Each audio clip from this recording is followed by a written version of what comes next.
નમસ્કાર. માધ્યમિક શાળા આલીદરમાં આપ સૌ મિત્રોનું હાર્દિક સ્વાગત છે. મારું નામ મરી. મારું નામ રામ. અમારા માર્ગદર્શક શ્રી શિક્ષક નિમેશ સરવાળુ એણે અમને આ શીખવ્યું છે. સૌપ્રથમ આપણે 2 બીકર લઈ, એક બીકરમાં ડુપ્લિકેટ ઘી અને એક બીકરમાં ઓરિજિનલ ઘી, તેમાં આપણે આયોડિનના થોડા દ્રાવણ નાખીશું.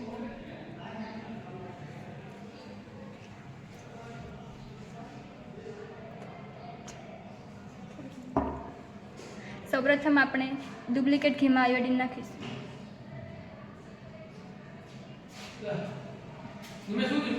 હવે ઓરિજિનલ ઘીમાં આપણે નાખીશું.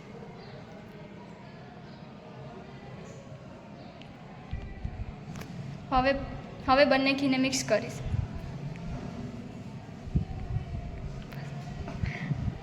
આપણે જોઈએ છે કે ઓરિજિનલ ઘીમાં આયોડિન છૂટું પડતું નથી અને ડુપ્લિકેટ ઘીમાં આયોડિન છૂટું પડી જાય છે અને મિક્સ થઈ જાય.